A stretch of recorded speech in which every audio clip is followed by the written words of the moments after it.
여기 앉아 계신 분들 중에서 게으르다라는 말의 의미를 모르시는 분은 아무도 없을 것입니다. 게으르다는 것은 말 그대로 행동이 느리거나 움직이기를 싫어하는 태도나 버릇을 가리킵니다.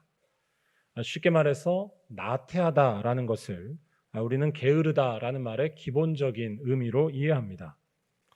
오늘 말씀에도 게으르다라는 말이 자주 나오고요. 이 말이 오늘 말씀의 핵심과 연결되는 단어인데 제가 여기에서 여러분께 한 가지 질문을 드리고자 합니다. 열심히 사는데도 게으를 수 있다면 인정하시겠습니까? 열심히 사는데도 게으를 수 있다면, 부지런하고 열정이 넘치는데 사실 게으른 것이라고 말한다면 여러분들은 받아들일 수 있으시겠습니까? 미국의 팀 켈러 목사님께서 쓰신 책 중에 일과 영성이라는 아주 좋은 책이 하나 있습니다. 그리스도인으로서 직업을 가지고 어떻게 살아가야 할지를 알려주는 아주 좋은 책인데요. 이 책은 게으르다라는 것에 대해 아주 새로운 정의를 내립니다. 바로 게으르다는 것은 자기에게 유익이 되는 것만을 생각하며 살아가는 삶의 태도라는 것입니다. 자기에게 유익이 되는 것만을 생각하며 살아가는 삶의 태도가 게으름이라고 이야기합니다. 이 책은 게으름에 대해서 이렇게 말합니다. 한번 보여주실까요? 해태, 즉 게으름은 아무것도 믿지 않고, 아무것도 염려하지 않고, 아무것도 즐기지 않고, 아무것도 사랑하지 않고, 아무것도 미워하지 않고, 어디서도 목적을 찾지 못하며 살아야 할 이유도 없고 죽어야 할 까닭도 없기에 그저 살아있을 따름인 죄다. 오래전부터 인류는 이 죄를 너무도 잘 알고 있었다. 몰랐던 게 있다면 그게 윤리적인 죄라는 점일 뿐일 것이다. 세상에서 그것은 스스로를 관용이라 부른다. 하지만 지옥에서 그것은 절망이라 불린다. 그것은 다른 사람의 죄와 처벌에 대한 공범자이다. 다시 설명을 좀 드리자면, 단지 무언가 부지런하게 한다고 해서 게으르지 않다라고 말할 수는 없다는 것입니다. 부지런해도 게으를 수 있습니다. 기독교가 말하는 진정으로 게으르다라는 것의 핵심과 본질은 자기 집중이기 때문입니다. 하나님에 대해서는 아무런 관계를 갖지 않는 것입니다. 이 말은 참으로 맞는 말인데요. 여러분, 부지런하다 해서 다 좋은 것이 아닙니다. 악을 행하는 사람도 부지런하고 열정적입니다. 아니, 선한 일에 대해 무관심한 사람도 무관심한 그 일에 열정적입니다. 예수께서 말씀하신 선한 사마리아인의 비유를 한번 생각해 보시기 바랍니다. 이 말씀에서 우리는 선한 사마리아인에 대해서만 초점을 맞추곤 하는데, 사실 더 충격적인 것은 강도 만났던 사람을 부지런하게 지나쳐간 제사장과 레위인입니다. 그들은 부지런했습니다. 자기에게 유익이 되는 것에 부지런했습니다. 누군가를 특별히 미워하거나 사랑하지도 않았고 그저 자기에게만 초점을 맞췄습니다. 뒤집어 말할 때 그들은 게을렀습니다. 팀 켈러 목사님이 말한 것처럼 아무것도 믿지 않고, 아무것도 염려하지 않고, 아무것도 즐기지 않은 것입니다. 즉 하나님의 말씀이 그들 속에 살아있는 것에 대해 게을렀던 것입니다. 다시 말해 게으름의 다른 이름은 자기 집착과 자기 집중입니다. 이 사람들의 모습 속에서 혹시 우리들이 보이지는 않으신가요? 제가 이러한 말씀을 드리는 이유는 오늘 말씀에서 사도 바울이 경계하고 있는 게으름도 이와 같기 때문입니다. 주님께서 다시 오실 것이기 때문에 그저 아무것도 하지 않아도 된다라고 하면서 교회를 어지럽히던 무리들이 있었는데, 이들이 바로 지금 말씀드린 게으른 사람이라는 것입니다. 왜냐하면 그들은 주님을 기다린다고 하면서도 주님께 휩싸여 산 것이 아니라 자기에게 휩싸여 살았기 때문입니다. 다른 사람들에 대해서는 생각도 하지 않았던 그들의 삶이 바로 그 증거라는 것입니다. 자기 뜻에 열정적이었고 부지런했지만 사실은 주님 앞에 게으른 자들이 바로 이 사람들이었습니다. 오늘 말씀은 사도 바울이 데살로니가 교회 성도들에게 일종의 경고의 말씀을 하는 장면입니다. 교회 안에 문제를 일으키는 사람들이 있었고 그들에 대해 조심할 것을 경고합니다. 이 사람들이 어떠한 사람이었는지 바울은 여러 가지 모습으로 설명하고 있는데 그 핵심적인 모습은 앞서 설명드린 대로 게으르다라는 것입니다. 6절에도 게으르게 행하고 라는 말씀이 나와 있고 11절에도 게으르게 행하여 라는 말씀이 그들의 이러한 모습을 잘 나타내 줍니다. 이 게으르다라는 말의 더 정확한 의미는 일을 하지 않으며 지내고 나태하게 지냈다는 뜻입니다. 11절에 너희 가운데 게으르게 행하여 일하지 아니하고 라는 말씀이 이 사실을 알려줍니다. 이 말씀을 단순히 나태하게 지내는 것, 어떤 게으른 성격이나 게으른 습관처럼 이해할 수도 있습니다.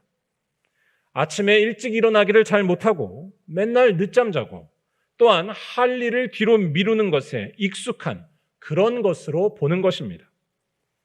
그런데 오늘 말씀에서 사도 바울이 말하고 있는 이 게으르다라는 것은 그러한 성격의 개념을 뛰어넘는 것입니다.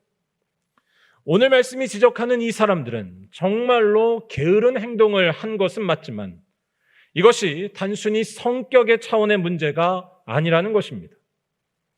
만약 성격의 이야기로 오늘 말씀을 보자면 11절의 이야기는 앞뒤가 맞지 않게 됩니다. 11절에는 논리적으로 맞지 않는 말이 같이 나오고 있습니다. 도무지 일하지 아니하고 라고 말한 다음에 일을 만들기만 하는 자들이라는 말씀이 나옵니다. 일하지 않는다는 말과 일을 만든다는 말이 같이 나오고 있습니다. 아니, 성격이 게으른데 어떻게 일을 만든다는 것일까요?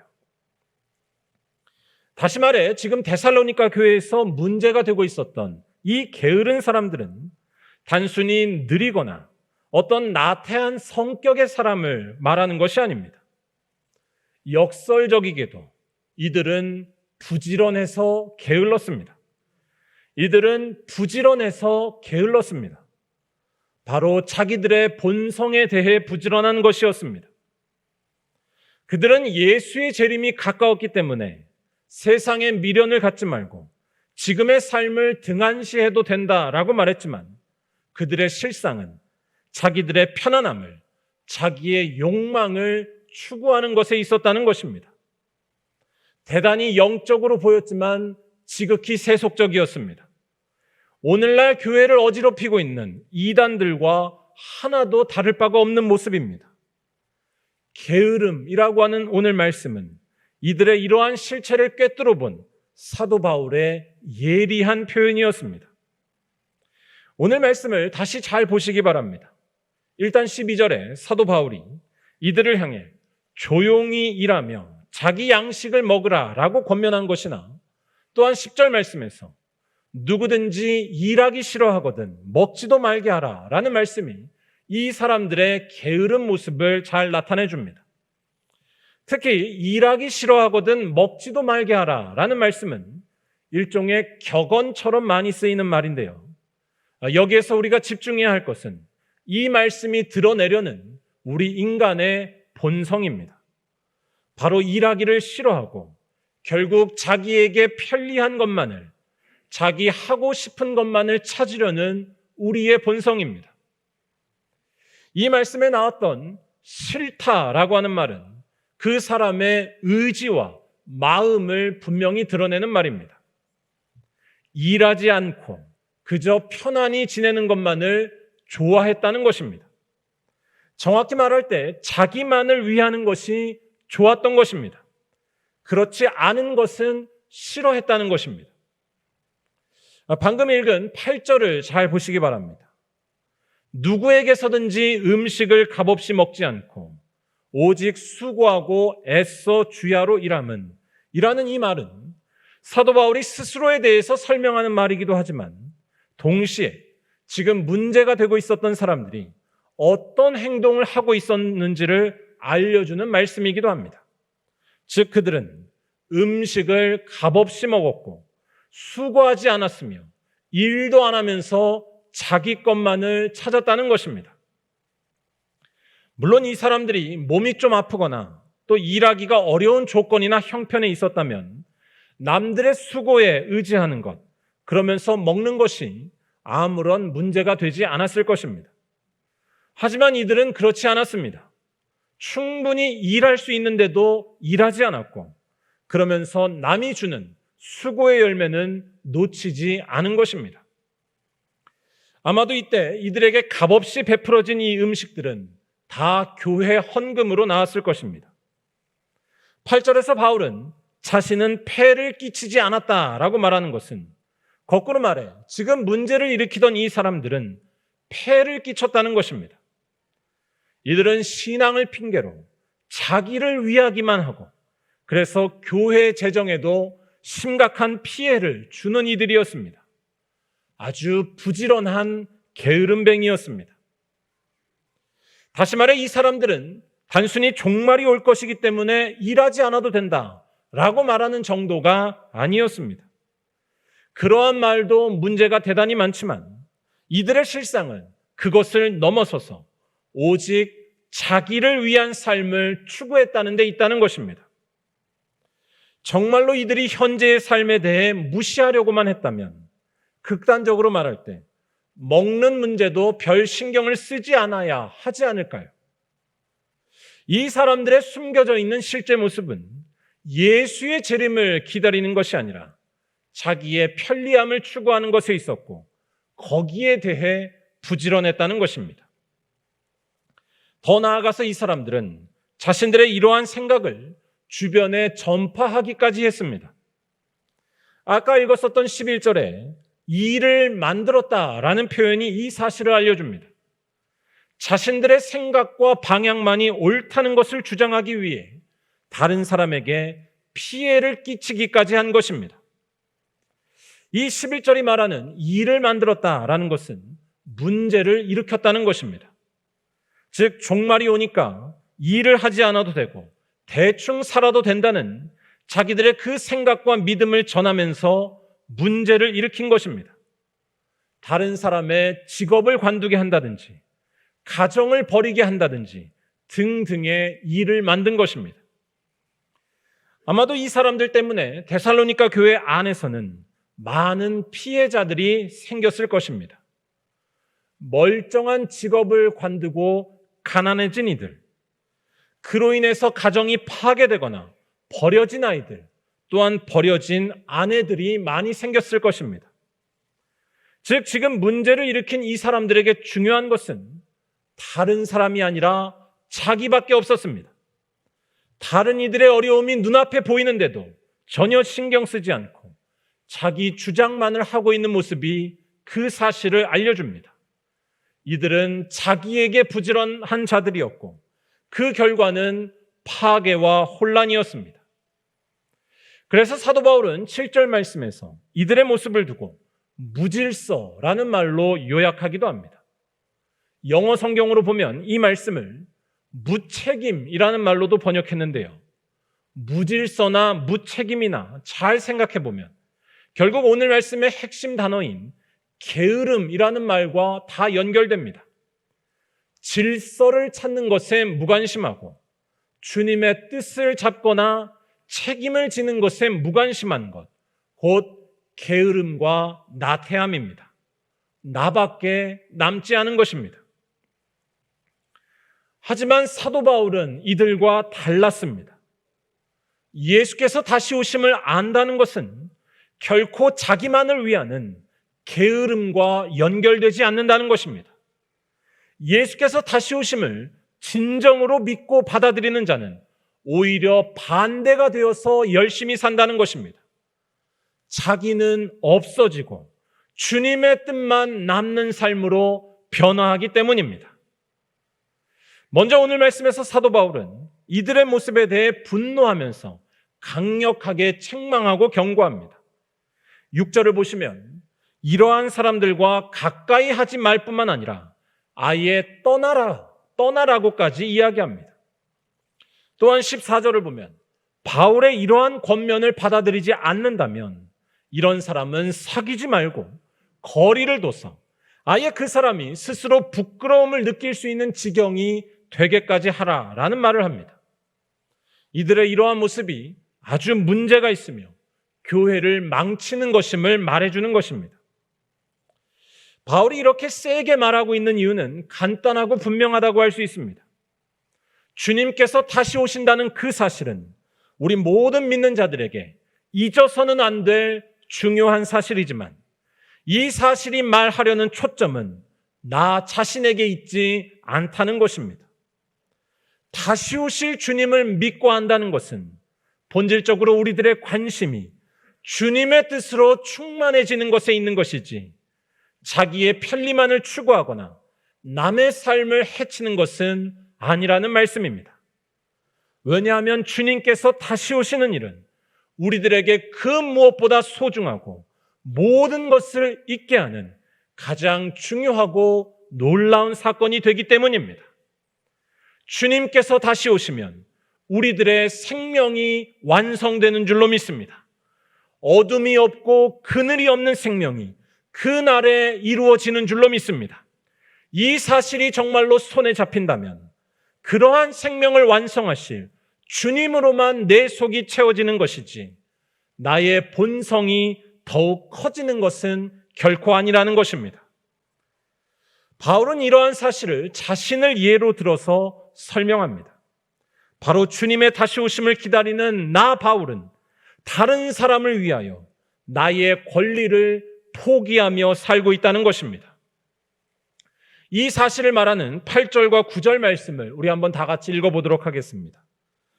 누구에게서든지 음식을 값없이 먹지 않고 오직 수고하고 애써 주야로 일함은 너희 아무에게도 폐를 끼치지 아니하려 함이니 우리에게 권리가 없는 것이 아니요 오직 스스로 너희에게 본을 보여 우리를 본받게 하려 함이니라. 아멘.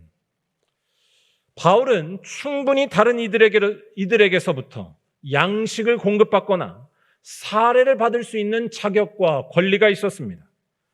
그는 열심히 복음을 전하고 있었고 또한 교회에서 해야 할 자기의 사명을 감당했기 때문입니다. 하지만 그는 이러한 자기의 권리를 포기했습니다.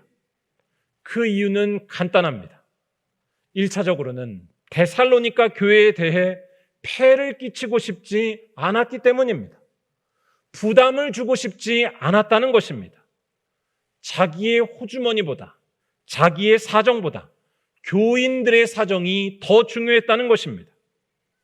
또한 그는 교인들이 이단 사설에 넘어가지 않도록 하기 위해서 이러한 선택을 하기도 했습니다. 스스로 세상에 나가 열심히 일하는 것을 통해 주님의 재림을 기다리는 것이 그저 아무것도 하지 않고 세상을 떠나 있는 그런 것이 아니라는 사실을 보여주려 했다는 것입니다. 자기가 편하게 대접받으며 사는 것보다 한 사람이라도 이단 사설에 넘어가지 않게 하는 것이 더 중요했기 때문에 한 일이었습니다. 다시 말해 바울은 자기가 남아있지 않는 사람이었습니다. 바울은 자기를 높이고 자기 욕망이 커지는 일에 대해 게으른 사람이었습니다. 대신에 바울은 다른 일에 부지런했습니다. 오직 주님을 닮아서 주님께서 원하시는 모습, 자기보다 남을 낮게 여기는 모습이 충만하게 되는 일에 그는 열심으로 부지런했다는 것입니다. 바울에게는 다시 오시는 주님보다 중요한 일은 없었기 때문입니다. 여러분, 주님께서 다시 오시면 이 세상에서 가장 놀라운 일이 이루어지는 줄로 믿습니다. 온 인류와 역사가 기다려온 일이 바로 그때 이루어집니다. 우리가 알고 있는 생명과는 질적으로 전혀 다른 하나님의 생명이 나타나고 완성될 것이기 때문입니다. 밥을 먹지 않고도 살 수 있는 놀라운 생명, 어둠 속에서도 기뻐할 수 있는 생명, 아픔과 눈물이 없는 몸, 모든 참과 거짓이 드러나는 하나님의 나라가 이루어지는 것입니다. 더 놀라운 것은 우리는 이 엄청난 일을 이미 먼저 경험한 사람들이어서 이러한 주님의 날이 반드시 올 것을 더욱 확신한다는 것입니다. 바로 십자가에서 죽으셨지만 3일 만에 부활하신 예수께서 바로 그 놀라운 생명 사건을 이미 선취하셨다는 것입니다. 죽음이 다스리지 못하는 생명이 이미 예수님에게서 나타났고, 또한 마지막 날에 다시 오실 예수님을 통해 완전하게 이루어질 줄로 믿습니다. 다시 오실 주님만이 우리의 생명이시고 유일한 소망이 되신다는 것입니다. 다시 말해 우리 기독교인들은 이 놀라운 사실을 정말로 알기 때문에 자기 자신은 작아질 수 있는 사람들이라는 말씀입니다. 환한 태양이 떴을 때 더 이상 손전등을 켜지 않아도 되는 것처럼 다시 오실 예수님이 누구신지 아는 자는 자기를 비울 수 있으며 자기의 욕망을 줄일 수 있으며 그와 반대되는 예수님의 뜻만으로 충만해질 수 있다는 것입니다. 자기 욕망에 대해서는 게으르고 주님에 대해서는 부지런한 것, 이것이 바로 건강한 종말론 신앙입니다. 그리고 사도 바울이 바로 그러한 삶을 살았다고 말하면서 자기를 본받으라고 하는 것이 오늘 말씀입니다. 바울은 선한 일을 하다가 낙심하지 말라고 이야기합니다. 이 세상을 버리는 것이 아니라 이 세상을 살아가되 주님 뜻으로만 채워 사는 것에 낙심하지 말라고 부탁하고 있습니다. 사랑하는 우리 말년교회 성도 여러분, 우리들은 지금 무엇에 대해 부지런하고 무엇에 대해 게으르게 살고 있나요? 우리 말년교회 모든 성도들은 사도 바울처럼 진정으로 게을러야 할 걸, 나 자신의 욕망에 대해서는 게을러지고 진정으로 부지런해야 할 일, 주님의 모습을 담는 일에 더욱더 부지런해지시기를 간절히 축원합니다. 아니, 예수께서 이미 죽음을 이기셨고 부활하셨다는 이 사실을 똑똑히 알기 때문에 더욱더 예수만이 남는 삶이 되시기를 간절히 축원합니다. 그리고 그러한 삶의 구체적인 증거는 나보다 남이 커지는 것이고 남을 위해 자기를 버리는 삶이라는 사실을 꼭 기억하시기 바랍니다. 예수께서는 우리 모두를 위해 자기를 버리신 분이기 때문에 이 예수만이 우리 안에 남아있다면 우리들 역시도 남을 위해 자기를 버리는 모습, 사도 바울과 같은 모습이 되어야 할 줄로 믿습니다. 이 예수가 남아있는 삶에 진정으로 자유와 행복이 있는 것이지 내가 커지는 삶에 자유와 행복이 있지 않다는 것입니다. 이러한 믿음으로 교회 안에서 열심히 봉사하시고 나보다 남을 섬기는 삶에 최선을 다하는 우리 모두가 되어야 할 줄로 믿습니다. 교회 안에 여러 부서들은 다 자기는 작아지고 남을 섬기는 자리지만 바로 그 자리가 복이 있는 자리라는 말씀입니다. 마지막으로 이러한 삶을 살아가기 위해서 좋은 기도문 하나를 여러분들에게 소개해드리고 말씀을 마치고자 합니다. 요르크 칭크라는 독일의 목사님이 계시는데 이분이 쓰신 기도를 어떻게 드릴까요? 라는 좋은 책이 하나 있습니다. 이 책을 보면 아주 인상적인 기도문이 하나 나옵니다. 우리가 기도를 하는 이유가 무엇인지 정확하게 알려주는 기도문인데요. 바로 기도는 나 자신을 스스로 이길 수가 없기 때문에 한다는 것입니다. 저는 오늘 말씀을 묵상하면서 이 기도문이 생각났는데 아마 데살로니가 교회 안에서 문제를 일으켰던 그 사람들은 우리들과 크게 다르지 않았을 것입니다. 자기를 벗어나지 못해서 늘 주님을 멀리하고 주님을 알지 못한 채 살아갑니다. 하지만 우리들이 기도할 때에 주님께서 우리들에게 은혜를 주셔서 새로운 눈을 뜨게 하실 줄로 믿습니다. 바로 기도하는 자에게 죽음을 이기시고 부활하신 예수님을 정말로 보게 하시고 그래서 우리의 심령이 새로워져서 나 자신은 작아지고 주님만으로 채워지는 삶을 허락해 주신다는 것입니다. 또한 기도하는 자에게 주님께서는 다시 오실 그 예수님을 알게 하여 주셔서 이 세상의 가장 중요한 사건, 예수님을 똑똑히 알게 하실 줄로 믿습니다. 기도하면 나는 작아질 줄로 믿습니다. 기도하면 예수만 남게 되는 거룩한 삶이 될 줄로 믿습니다. 이러한 믿음과 바람을 담아서 우리 다 함께 이 기도문을 읽어보도록 하겠습니다. 내가 나를 변화시키지 않으면 더 이상 앞으로 나아갈 수 없음을 나는 압니다. 그렇지만 내가 나를 변화시킬 수 없음도 나는 알고 있습니다. 이것이 내 불행의 근원입니다. 하나님, 나를 이기소서. 나를 변화시켜 주소서. 나를 나 자신으로부터 해방시키기 위해 주님 손을 내게 얹어주시면 나는 나 자신을 있는 그대로 받아들이겠습니다. 나를 이겨주소서. 아멘.